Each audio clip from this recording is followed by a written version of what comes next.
नमस्कार दोस्तों, सावन फार्मेसी में आपका स्वागत है। मैं आज एक फर्स्ट चैप्टर HECP की human education and community pharmacy की लेकर के आया हूँ। और इस चैप्टर में हम अध्ययन करेंगे कि हमारा हेल्थ एजुकेशन क्या है, हेल्थ एजुकेशन क्यों ज़रूरी है और इसके लक्ष्य के बारे में कि आखिरकार मैंने कभी हेल्थ एजुकेशन को पाया, मैंने प्राप्त किया या तो कोई सीखा या तो हमें पढ़ी, तो पढ़ने के बाद में हमें इसके लक्ष्य क्या है ना, इसके लक्ष्य के बारे में हम जानेंगे। इसके लक्ष्य के बारे में हम जानकारी लेंगे कि आखिरकार इसकी एम्बिशन क्या है, लक्ष्य क्या है, ये क्या हमको प्रोवाइड करती है। अगर मान लीजिए हम कम्युनिटी फार्मेसी को पढ़ते हैं, हेल्थ एजुकेशन को पढ़ते हैं, तो हमें क्या इससे बेनिफिट होता है, वो फर्स्ट चैप्टर ये डील करती है HECP की, जिसका नाम है health education and community pharmacy. तो सबसे पहले हम जानेंगे कि हेल्थ एजुकेशन आखिरकार है क्या। ठीक है, तो हेल्थ एजुकेशन को हम ऐसे डिफाइन कर सकते हैं कि प्रोसेस, एक ऐसा प्रोसेस है जो अफेक्टेड, जो चेंज लाता है, या तो अफेक्ट करती है या चेंज लाता है, किसमें, हेल्थ प्रैक्टिस में, है ना। हेल्थ प्रैक्टिस में ये चेंज लाता है। जैसे कि अगर किसी को बीमारी हुई है ना, तो उसको किसी तरह से ठीक करना, किसी तरह से प्रॉपर एक गाइडेंस देना ताकि वो अपना हाइजीन मेंटेन करे और किसी तरह से इलनेस होने से बचे। सबसे मेन रीजन इसकी होती है। तो इसके साथ साथ ही हम नॉलेज में इसमें ये जानते हैं कि इसकी एटीट्यूड क्या है, एटीट्यूड रिलेटेड भी हम जानते हैं। और इस प्रकार के चेंजेस को हम टर्म देते हैं और उसको कहते हैं हेल्थ एजुकेशन। लेकिन हेल्थ एजुकेशन अगर की बात करें तो ये फर्स्ट जो कन्फाइन हुआ था, वो हेल्थ एजुकेशन के बारे में जो आया था गाइडेंस वगैरह, तो वो हमारा 1919 में आया था। ठीक है, तो हम एजुकेशन, हेल्थ एजुकेशन के बारे में जानते हैं कि health education is defined as process, it is a type of process fact affected करता है क्या चीज, change of practice of the peoples, कि वो कैसे क्या कर रहे हैं और कैसे how to make a healthy person. ठीक है, इसके बारे में हमें नॉलेज मिलती है। और दूसरी हमारी बात अगर हो तो दूसरे इसमें अगर हम कहेंगे कि आखिरकार दूसरा क्या होता है, इम्पोर्टेंस में जो टॉपिक्स हैं उसके बारे में डिस्कशन कर रहा हूँ। और मैं चाहूँगा कि और आपको कुछ जानकारी दी जाए आपको इस फर्स्ट चैप्टर में, लेकिन कुछ बहुत ही खास इसमें जो अच्छी बातें जो बताई गई है, अच्छी बातें हमको जो समझने के लिए मिलती है, हमें जानने के लिए जो चाहिए, वो है AIIMS of health education. First मैंने पढ़ा कि हेल्थ एजुकेशन क्या है, दूसरी मैं पढ़ रहा हूँ कि हेल्थ एजुकेशन का एम्स क्या है, गोल क्या है ना, गोल इसके क्या है, लक्ष्य क्या है। अगर मैंने हेल्थ एजुकेशन को पाया, हेल्थ एजुकेशन को प्राप्त की, ये शिक्षा प्राप्त की, तो हमें इस हेल्थ एजुकेशन से क्या संभावना है कि हम क्या कर सकते हैं और इसकी क्या लक्ष्य है। तो ये कहता है पहला में हम इंश्योर हो जाएं कि वैल्यू, हेल्थ का वैल्यू क्या है। तो आप जानते ही होंगे कि किसी भी एक पर्सन, कोई भी इंसान हो या किसी के घर में भी किसी को अगर मान लीजिए बुखार हो गई, तो वो कैसा फील करता है। जैसे कि अपने आप के बारे में जाने, अगर मैं आपके बारे में बताता हूँ कि अगर मैं अभी ठीक हूँ, स्वस्थ हूँ, मैं कोई परेशानी नहीं है, लेकिन अगर हम बीमार हो जाएं तो क्या हमें ये हेल्थनेस लगेगा? नहीं लगेगा। क्यों? हम क्या हो जाएंगे कि हमें अलग अलग तरह से, हमें या तो माथा दर्द हो, या तो बीमारी तो कई प्रकार की होती है ना, तो कभी हम माथा दर्द हो, कभी उल्टी आना, चक्कर देना, या तो किसी बीमारी से डिजॉर्डर से संपर्क करना। एक बात इसमें और मैं बता देना चाहता हूँ कि डिजीज और डिजॉर्डर ये बहुत अंतर होते हैं। डिजीज हो जाती है जैसे कन्फाइन, हम किसी भी बीमारी को जैसे आइडेंटिफाई करने के बाद में हम कहते हैं कि ये बीमारी ये है।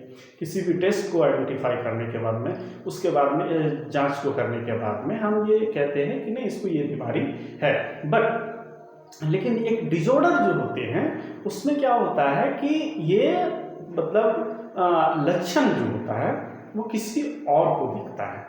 साइन और सिम्टम के बारे में भी आप जानते होंगे कि साइन जो होता है वो चीज़ें होती है साइन हेल्थ में कि ये चिन्ह आपको भी दिखेगा और किसी दूसरे पर्सन को भी दिखेगा कि आप अस्वस्थ की आपकी जो स्किन है वो अस्त व्यस्त हो रही है, आपके चेहरे में ऐसे हमको साइन दिखने के लिए एक चिन्ह दिख रहा है जो कि अनहेल्दी का एक सिम्टम है। और वो भी कौन जान पाएगा?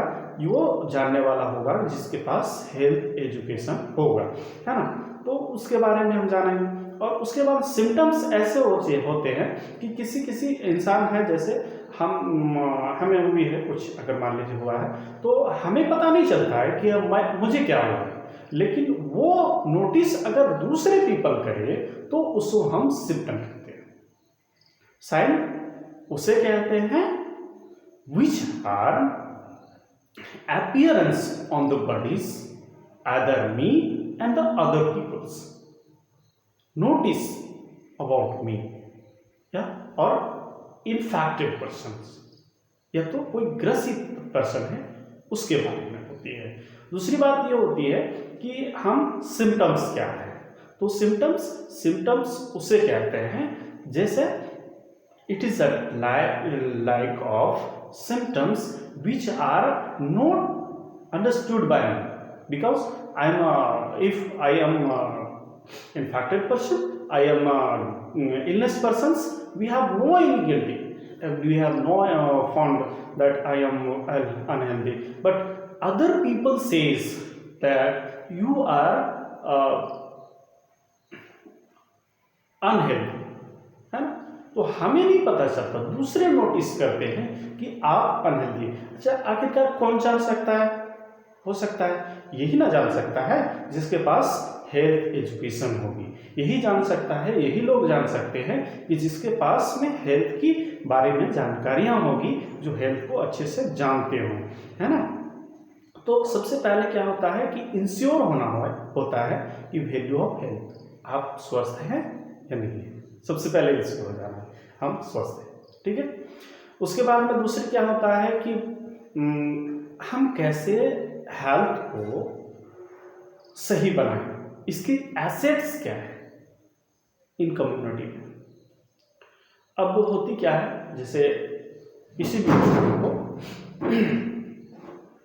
बीमारी हो गई, ठीक है, एक समुदाय में या तो एक सामाजिक में किसी को एक बीमारी होगी, ठीक है, तो उसको हम बेहतर कैसे स्वास्थ्य में बनाएं, ठीक है। तो उस इंसान को हमें जानकारियां देनी है। कौन जानकारियां देगी? जिसके पास हेल्थ एजुकेशन होगा वही उसको जानकारियां दे सकती है कि आपको कैसे मेंटेन करना है कि आपकी स्वास्थ्य सही हो, ठीक है। ये और इस तरह से इसके लक्ष्य हैं। मैंने आपको पहले भी बताया था कि मैं बात कर रहा हूं एम्स किसके? हेल्थ एजुकेशन के। लक्ष्य क्या है हेल्थ एजुकेशन के? वो लक्ष्य गोल कर सकता है क्या? जब आप हेल्थ एजुकेशन लेंगे तभी, ठीक है। तीसरी पॉइंट में हम ये जानना चाहेंगे कि इम्पोर्टेंट नॉलेज हमें मिलती है, जो देखिए हमें जो जानकारियाँ नहीं थी हम उसके बारे में जानकारी जानेंगे। क्या हमें इलनेस है, क्या इलनेस नहीं है, किसको हम सोशल वेलबींग कहते हैं, किसको मेंटली वेलबींग कहते हैं, क्या हम इकोनॉमिक वेलबींग कहते हैं, और स्वास्थ्य कैसे हैं, है ना। तो उस चीज़ को जानने के लिए, उस चीज़ को परखने के लिए हमें हेल्थ एजुकेशन की ज़रूरत पड़ती है। और जब हेल्थ एजुकेशन हमें हो जाती है तब हम जान पाएंगे कि क्या हम कैसे अपने एटीट्यूड, अपने स्किल्स को बढ़ा सकते हैं, और अब लोगों को हम कैसे सॉल्व कर सकते हैं उसके हेल्थ प्रॉब्लम्स को। तो ये हमारी तीसरी पॉइंट हो गई। हम उसके बारे में सोचें कि आखिरकार क्या होती है, क्या करने हैं, ठीक है। हम हेल्थ के बारे में, जैसे हमारे सराउंडेड एरिया में, हमारे घर के बगल या किसी भी तरह से हम स्वस्थ रखें, और किसी को भी अगर हमारे पास जानकारी हो तो उससे जानकारी दें, कि ये आपको ऐसे करके आप बच सकते हैं किसी भी तरह से जो है सो किसी भी पर्टिकुलर जगहों पे किस तरह से हमें बचनी होती है। अगर गंदी नालियाँ हैं तो उसमें क्या करनी चाहिए, गंदी अगर पानी है उसे हमें क्या करना चाहिए, उसको क्यों, क्योंकि उसमें हमारा स्प्रेड ना हो, बैक्टीरिया ग्रो ना करे, गंदे नालियों में बैक्टीरिया ग्रो ना करे, क्योंकि ये क्या करता है आपके जितने सराउंडेड में है वो बैक्टीरिया पनपेगा, फिर किसी ना किसी तरह वेक्टर थ्रो या मक्खी उस पर बैठा, मक्खी बैठ करके आपके खाने तक आया, आपके घर में आया और आपके किचन में बैठा, तो वो सब वेक्टर है, वो क्या करता है आपके हेल्थ में वो बीमारियां लाता है। तो इसे अगर हमें हेल्थ के बारे में एजुकेशन रहेगी तो उस चीज़ से हम बच सकते हैं। ठीक है। चौथी बात ये होती है कि हमें पॉइंट में बात करेंगे कि प्रोमोट करते हैं, किस चीज़ की प्रोमोट करेंगे भाई, तो development and use of health service. Development किसकी करेंगे, हेल्थ सर्विस की, कि हेल्थ सर्विस को हम कैसे प्रमोट करें, कि अगर किसी भी तरह से हमारी हेल्थ की सर्विस दी जा रही है उसमें से अगर हम इस इन्वायरमेंट फैक्टर से, हमारे जो फैक्टर से, हमारे सराउंडिंग से, हमारे नदी से, हमारे गली से, या तो किसी भी तरह से अगर हमको इन्फेक्टेड का एरिया दिख रहा है जहाँ से हम छिड़काव करके उस बैक्टीरिया को पनपने से रोकेंगे, तो उसको हम प्रमोट कर रहे हैं ना हेल्थ को, क्योंकि वो हमारा बैक्टीरिया वहीं मर जाएगा और हम क्या करेंगे उस मुंह से निजात भी पा लेंगे। ठीक है। तो हम दूसरे चैप्टर की अब बढ़ेंगे दूसरे टॉपिक की ओर, तो क्योंकि वीडियो लंबी हो रही है, और कम्युनिटी फार्मेसी के बारे में जानेंगे। पहले मैंने पढ़ा हेल्थ एजुकेशन के बारे में, दूसरी मैंने पढ़ी topic AIIMS of health education के बारे में। ठीक है।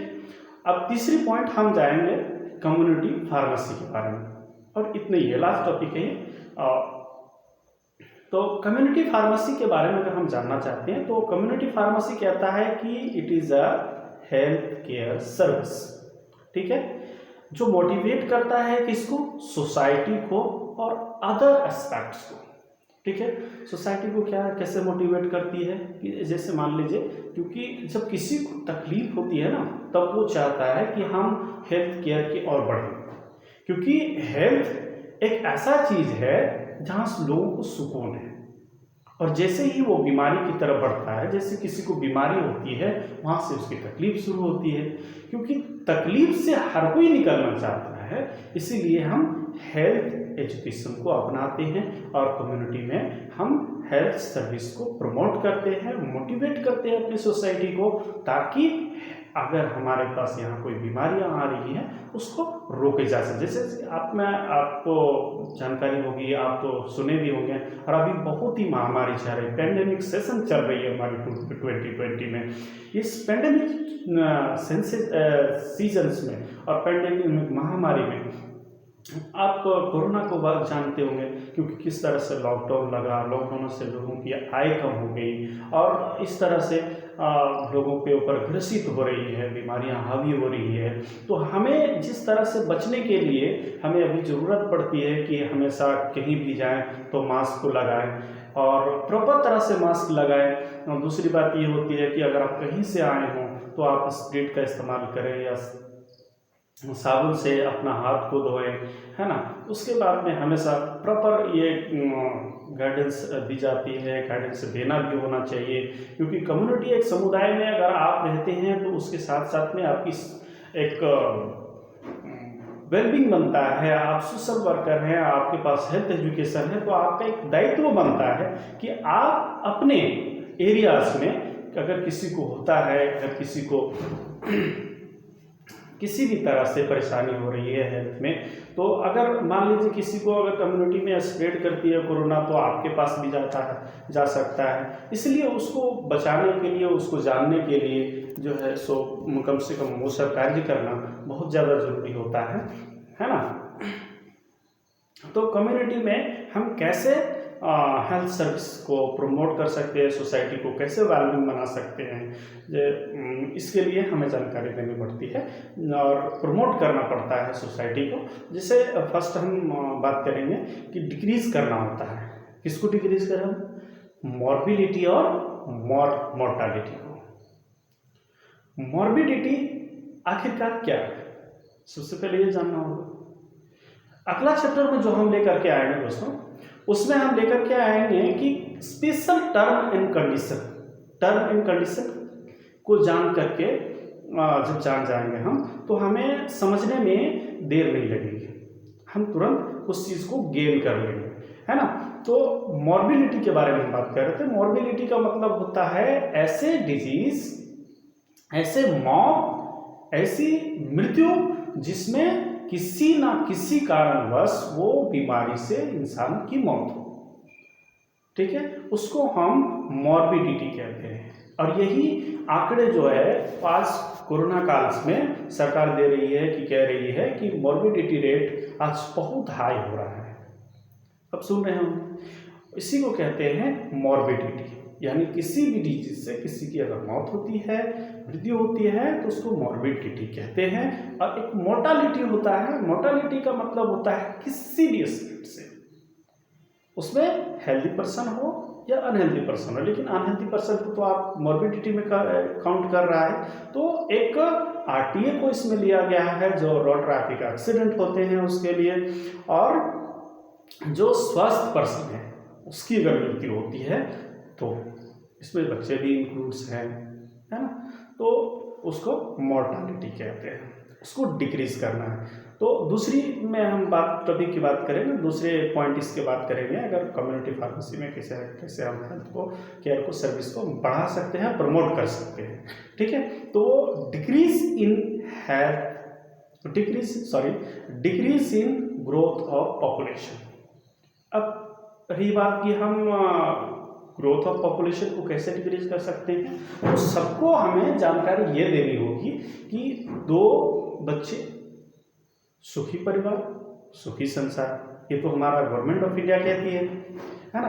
तो उसीलिए हमें सबसे पहले जागरूक करना होगा, अवेयरनेस देनी होगी, लोगों को बतानी होगी, और सरकार के द्वारा भी ये स्कीम चलाई जाती है कि 2 बच्चे सुखी परिवार सुखी संसार। उसी तरह से उन्हें हमें बताना होगा कि कॉन्ट्रासेप्टिव के बारे में, कॉन्ट्रासेप्टिव में क्या इस्तेमाल करते हैं, कॉन्ट्रासेप्टिव में आप कंडोम को इस्तेमाल करते हैं, कॉन्ट्रासेप्टिव में हम जो है सो पॉपुलेशन को आप ग्रोथ में इसी ना रोकेंगे, क्योंकि हमें जो बर्थ ज़्यादा हो रहे हैं ना, तो पॉपुलेशन क्या है, एक जनसंख्या है जिसमें लोगों की डेंसिटी बढ़ती जाती है, लोग एक दूसरे से जन्म हुए, उसके 3 बच्चे हुए, 4 बच्चे हुए, तो इसमें कंट्रोल करना, है ना। तो उसी को कहते हैं ग्रोथ को डिक्रीज करना। किस ग्रोथ को?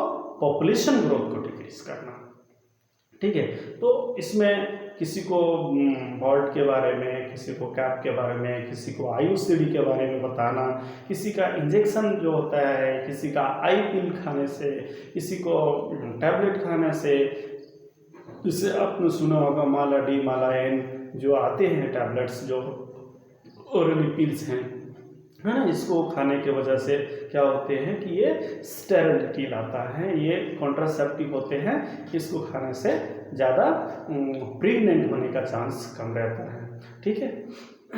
उसके बारे में जानकारियाँ देना है हमें कम्युनिटी को और सोसाइटी को, ठीक है। और तीसरे पॉइंट के बारे में करेंगे कि improvement of nutritional state. Nutritional state को मैंने 2 चीज़ें बातें सुनी, 3 चीज़ें बातें सुनी, 2 चीज़ें के बारे में बात सुनी कि मॉर्बिडिटी में कैसे कर सकते हैं, मोर्टालिटी में कैसे कर सकते हैं, पॉपुलेशन ग्रोथ के बारे में सुना। अब यहाँ कहता है कि ग्रोथ